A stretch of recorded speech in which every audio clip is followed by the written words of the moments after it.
Kamusta mga ka-channel? I hope everyone's safe and well. Ako po si Shasha at sa channel pong ito, aking ibinabahagi ang ilang mga crime stories na naganap hindi lamang dito sa Pilipinas maging sa ibang sulok ng mundo.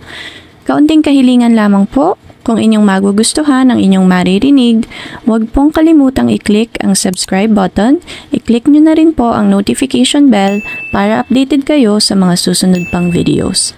Sarang he! Para sa mga magulang, ang mga anak ay isang regalo. Isang biyaya mula sa may kapal. Isang buhay na dinala ng isang ina sa loob ng kanyang sinapupunan sa loob ng 9 na buwan. Para sa iba naman na hindi mabiyayaan, kahit na mahirap at komplikado, pag-aampon ang tanging solusyon upang mabuo ang tinatawag na pamilya. May mga magulang naman na kahit nabigyan ng pagkakataon na magkaanak, sa kasamaang palad ay hindi sapat ang kanilang kakayanan na buhayin ang bata. Kaya't kahit ayaw nila ay mas pinipili nilang ipaampon na lang ang kanilang mga anak nang sa ganon ay magkaroon sila ng maayos na buhay. Ngunit paano kung ang desisyong ito ang siyang magpapahamak sa iyong anak?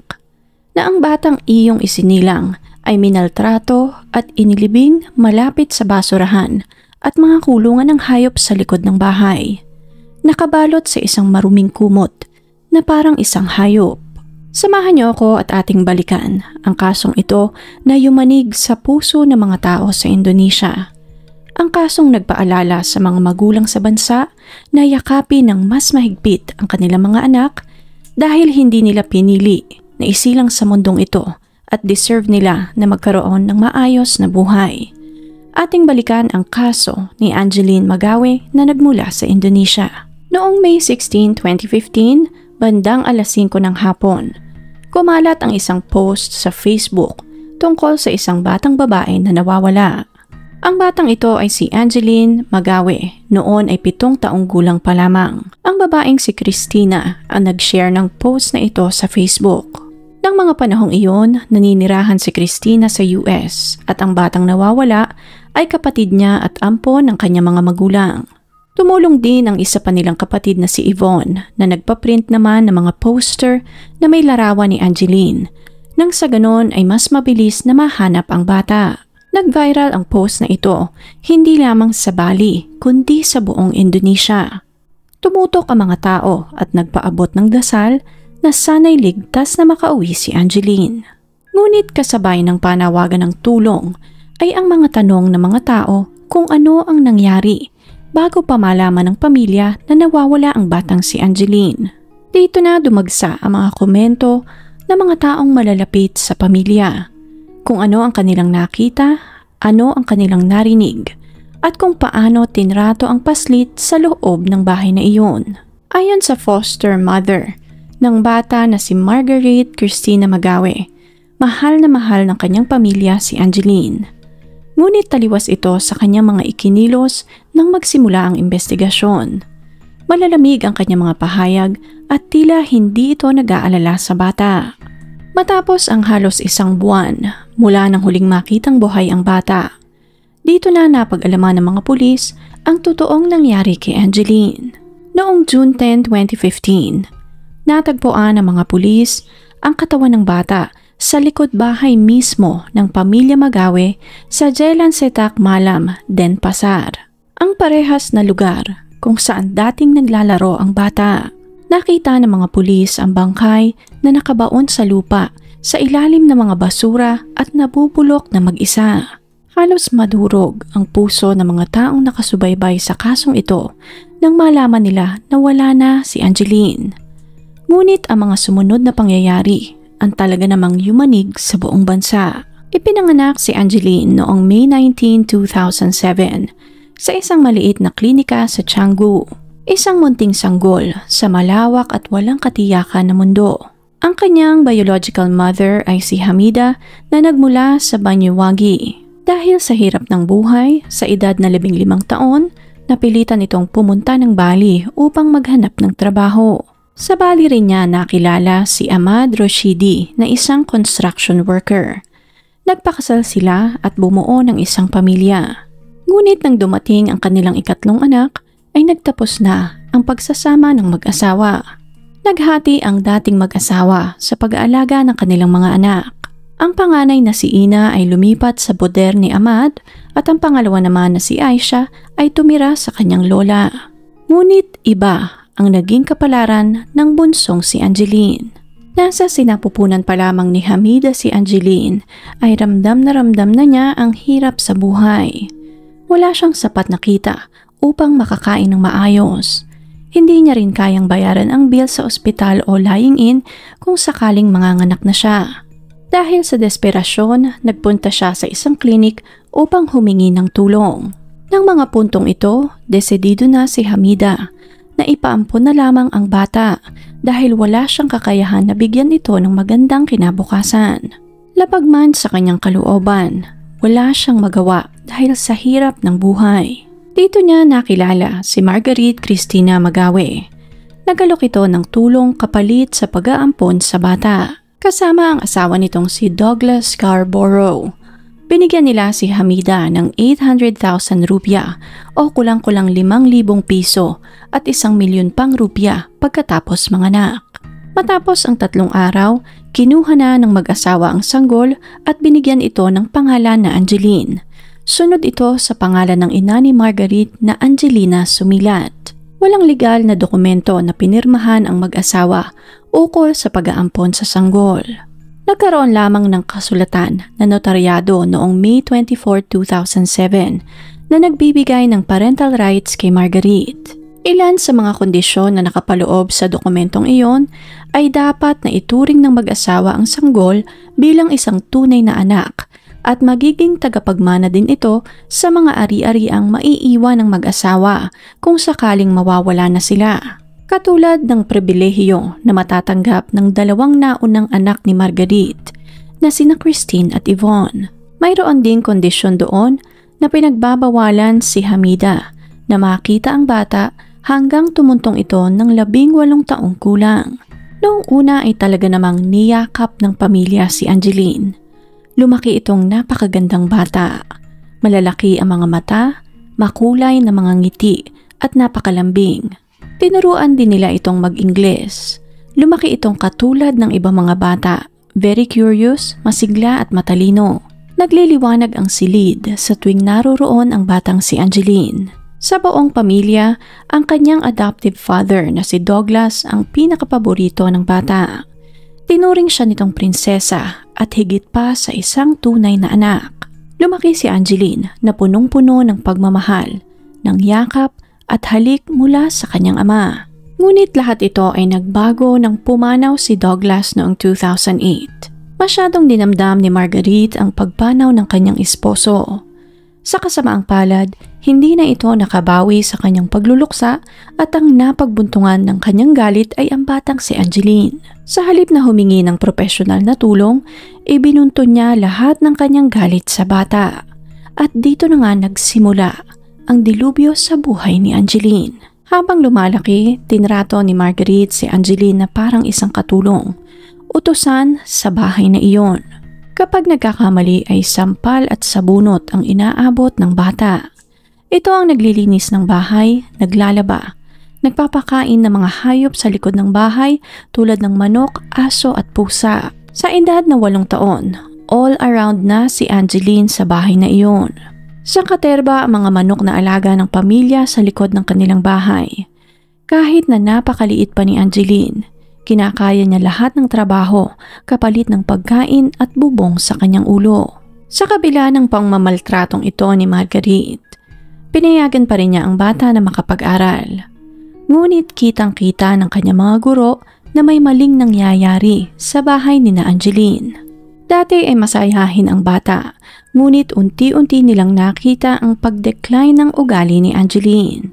Wala itong gana sa klase. Kitang-kita din nila ang pagpayat nito na parang hindi ito pinapakain. Kapag nasa eskwelahan ay palagi itong nagrereklamo na kumakalam ang kanyang sikmura.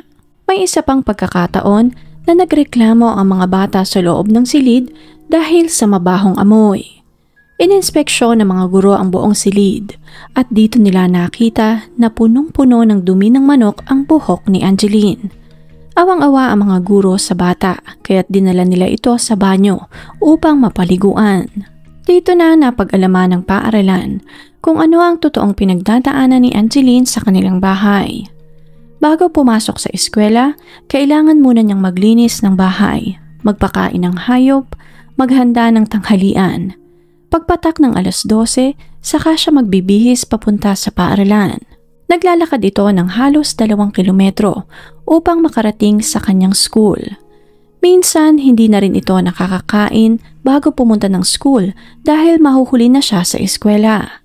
Lahat ito ay pinasa ni Angeline ng tahimik at mag-isa. Dahil sa takot sa kanyang ina-inahan, mas pinili ni Angeline na manahimik. Kaya pala sa tuwing aalukin nila ng pagkain si Angeline ay parang palagi itong gutom na gutom at minsan ay humihingi pa ng dagdag na pagkain.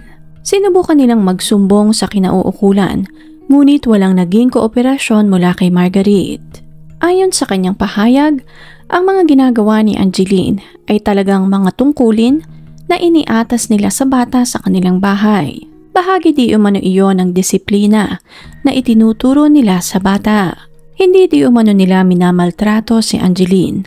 Lahat iyon ay parte ng pagdidisiplina nang sa ganon ay matuto ito sa buhay. Sa kabila ng pahayag na ito ng ginang, pinuntahan pa rin ng mga kinauukulan ang bahay ng pamilya Magawe. Pagdating nila doon ay sinalubong sila ng mabahong amoy na nagmumula sa mga kulungan ng manok sa likod ng bahay. Pinuntahan nila ang silid ni Angeline. Nakaharap ito sa kulungan ng manok kung saan nanggagaling ang mabahong amoy. Walang masyadong gamit sa loob. Meron itong maduming kumot at unan, marumi at madilim sa loob ng silid. Ang silid na iyon ang totoong witness sa lahat ng pasakit na tinamo ni Angeline mula sa pamilya ni Marguerite. Kung nakakapagsalita lamang ang mga dingding, matagal na sanang nakawala sa dilubyong iyon ang bata. Sinubukan ng mga otoridad na kuhanin si Angeline sa poder ni Marguerite, ngunit pumalag ang ginang. Pinagbantaan niya ang komisyon na papatayin niya ang mga ito kung kukuhanin nila si Angeline. Habang patuloy naman ang paghahanap sa bata, sinubukan din ng mga matataas na opisyal na makialam. Sa Ministry of State Apparatus Utilization si UD Krisnandi at ang Minister of Women Empowerment and Child Protection na si Johanna Chambisi. Pinuntahan nila ang bahay ngunit hindi pumayag na makipag-usap si Marguerite. Sinabihan lamang sila nito na huwag nang bumalik. Marami ang nagsabi na baka tumakas si Angeline sa bahay na iyon dahil sa pangmamaltrato ng pamilya o di kaya naman ay nakidnap ito habang naglalaro. Ngunit may isang kapitbahay sa Pekanbaru na nagsabi na saksi siya sa pagmamahal ng pamilya kay Angeline at imposible ang mga paratang ng mga tao kay Marguerite. Base naman sa testimonya ng anak ni Marguerite na si Yvonne, huli nilang nakita si Angeline bandang 3:00 ng hapon na naglalaro sa garden ng kanilang bahay. Sinubukan nilang hanapin ang bata hanggang 6:00 ng hapon, ngunit hindi nila ito makita. Dito na nila inireport ang pagkawala ni Angeline sa mga pulis. Mabilis namang umaksyon ng mga pulis. Sinundan nila lahat ng marka ng paslit. Tiningnan lahat ng CCTV. Ngunit walang naging malinaw na sagot kung saan nagpunta si Angeline. Nagkaroon ng pag-usad ang investigasyon dahil sa mga sniffing dogs. Hindi katulad ng mga pulis, walang paligoy-ligoy. Dumiretso sila sa lugar kung saan palagay nila ay matatagpuan si Angeline. Dito na nagsimula ang ikalawang yugto ng investigasyon noong June 10, 2015, ang paghuhukay. Sa sulok ng bakuran, malapit sa manukan at sa mga puno ng saging. Sa ilalim ng basura, balahibo ng hayop at dumi ng mga manok, nadudoon si Angeline. Halos nabubulok na, maputla at puno ng mga pasa sa balat. Kasama din ni Angeline na nabaon sa ilalim ng lupa ang paborito niyang manika. Ito ang katotohanan na sumambulat sa mga taong naruroon ng araw na iyon, na ang batang hinahanap nila ay pumanaw na mismo sa loob ng bakuran ng pamilyang kumupkop sa kanya.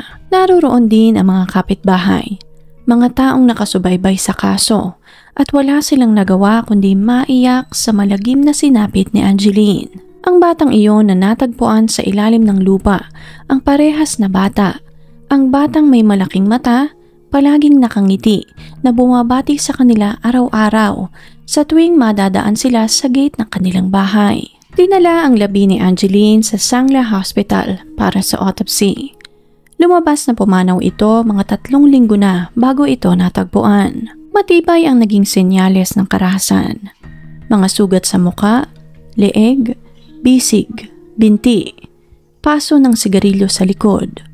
Nakatali rin ng parang isang plastik na panali ang mga kamay ni Angeline. Ngunit ang tunay na ikinamatay ng paslit ay isang matinding tama sa muka at ulo. Sa tindi ng tama, nagkaroon ito ng brain hemorrhage. Dinala ang labi ni Angeline sa Banyuwangi sa hometown ng kanyang tunay na ina at kalaunan ay inilibing sa Wadong Pao, isang tahimik na lugar na malayo sa ingay ng Denpasar. Sa pagsabog ng balitang ito kay Angeline, nagdemand ang mga tao ng kasagutan. Sino ang gumawa nito sa paslit at bakit si Angeline? Dito na lumutang ang witness na si Agustay Hambamay na dating katulong sa bahay ng mga magawe. Base sa testimonya ni Agustay, nakita niyang dumudugo ang ilong ni Angeline matapos itong suntukin ni Margaret sa muka. Nangyari ito ilang araw bago mabalitaan ang pagkawala ni Angeline. Dito na tinipon ng mga pulis ang 7 tao na konektado sa kaso. Sina Margaret, Yvonne, Christina, Agustay Hambamay, ang mag-asawa na tenant ng pamilya sa isang bakanteng kwarto sa kanilang bahay, si Ramat Handono at Susiani, at si Dewa Ketutraka na isang security guard na hinar naman ng pamilya matapos ang pagkawala ni Angeline. Lahat ng mga taong ito ay may matibay na alibay, maliban na lamang kay Margaret at Agustay. Si Agustay ang unang umamin sa mga pulis. Inamin niya na pinaslang niya si Angeline noong May 16, 3 araw bago ang kaarawan ng bata. Inamin niya din na inilibing niya ang katawan ni Angeline sa likod ng bahay ng Magawe family, bandang 8:00 ng gabi. Ngunit sa kabila ng pag-amin ito, hindi pa rin nakontento ang mga pulis. Pakiramdam nila ay maraming hindi sinasabi si Agustay. Dahil sa patuloy na pamemressure, binago ni Agustay ang kanyang testimonya. Inamin ito sa mga pulis na si Margaret ang siyang tunay na pumaslang kay Angeline, ang babaeng umampon at nangakong magmamahal sa bata. Base sa testimonya ni Agustay, nagwala si Margaret noong gabi ng May 16. Sinabunutan di umano ng ginang si Angeline at hinila-hila sa sahig. Sa tindi ng pagkakasabunot, nabunot din ang mga buhok ng paslit. Pinagsasampal din ng ginang si Angeline at sa tindi ng mga sampal ay halos mamagana ang mga pisngi ng bata. Pinagsusuntok din ito si Angeline hanggang humampas ito sa isang furniture. Kahit nadugoon na si Angeline, hindi pa rin tumigil si Margaret. Hinawakan ng ginang ang kwelyo ng bata at saka muling sinuntok sa muka. Dito na nagsimulang umagos ang dugo mula sa ilong, tenga at bibig ni Angeline. Signs ng internal bleeding. Na mga puntong ito, sumisinghap na lamang ng hangin si Angeline, tanda na inilalaban niya ang kanyang buhay. Dito na tinawag ni Margaret ang kanilang katiwala na si Agustay. Gulat na gulat siya sa kanyang nadatnan. Tinanong niya kung ano ang nangyari, ngunit sa halip ay pinatahimik siya ng ginang. Inutusan siya nitong ilibing ang labi ni Angeline sa likod ng bahay at kapalit noon ay bibigyan siya nito ng 200 milyon rupya. Pinakuha siya nito ng kumot, ng tali, pati na rin ang paboritong manika ni Angeline.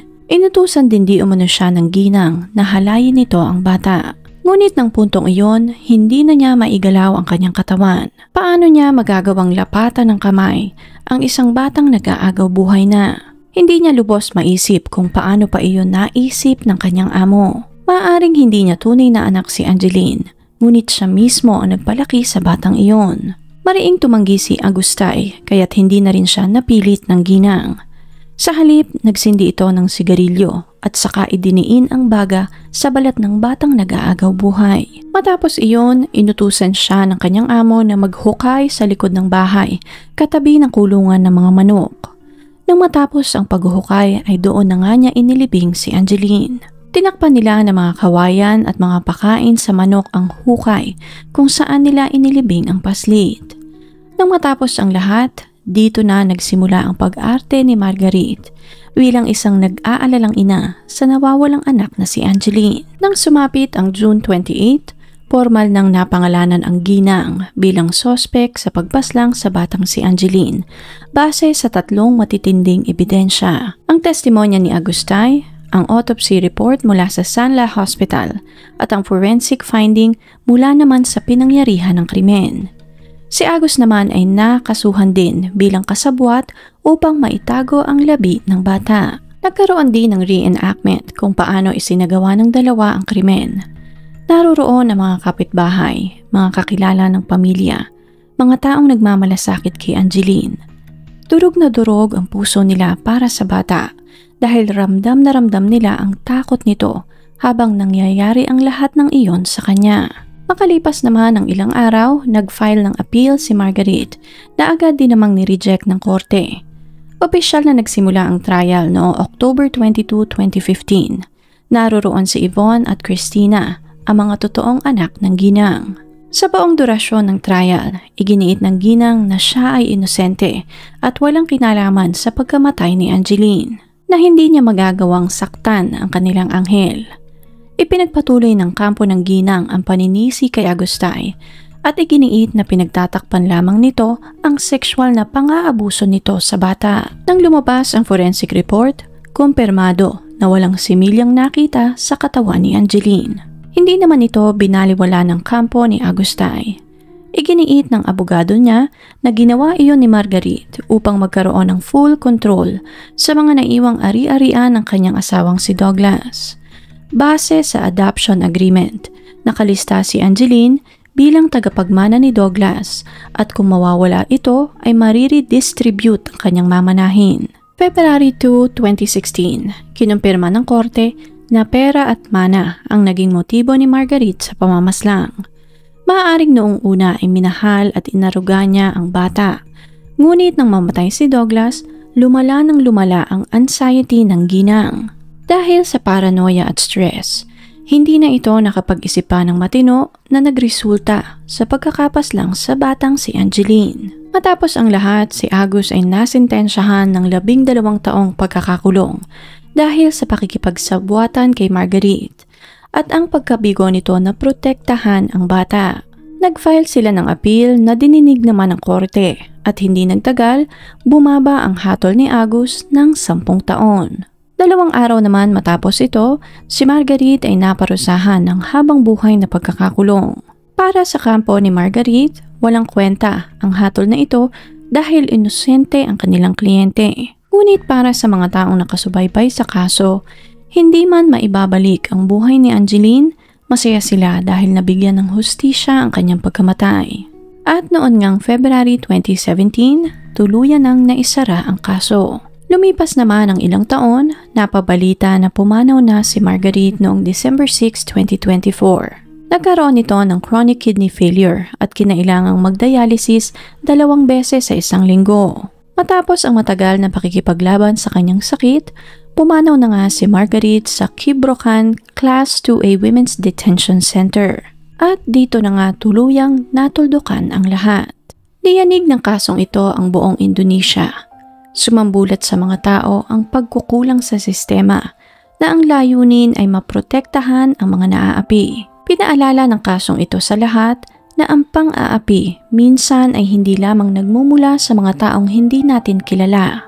Minsan ang mga itinuturing pa nating pamilya ang siyang magdadala sa atin sa kapahamakan. Sa maiksing buhay ni Angeline, nag-iwan siya ng isang mahalagang mensahe para sa lahat. Ang batang ito ay nagtiis. Palaging nakangiti, piniling magpatuloy sa pag-aaral at patuloy na lumaban sa hamon ng buhay. Patuloy na nagsisindi ng kandila ang kanyang mga kaanak sa araw ng kanyang pagsilang. Panalangin na sana'y masaya na siya sa piling ng may kapal. Inaalala ng kanyang pamilya ang kanyang maigsing buhay, hindi bilang isang biktima, sa halip ay isang bata na may karapatang magmahal at mahalin. Na kahit hindi niya piniling mabuhay, ay inilaban niya hanggang huli ang kanyang buhay. Kung interesting po ang kasong ito para sa inyo, please leave a comment and share your thoughts sa comment section below. Please click on the subscribe button and notification bell as well para updated kayo sa mga susunod pang videos. Salamat po and see you on the next one.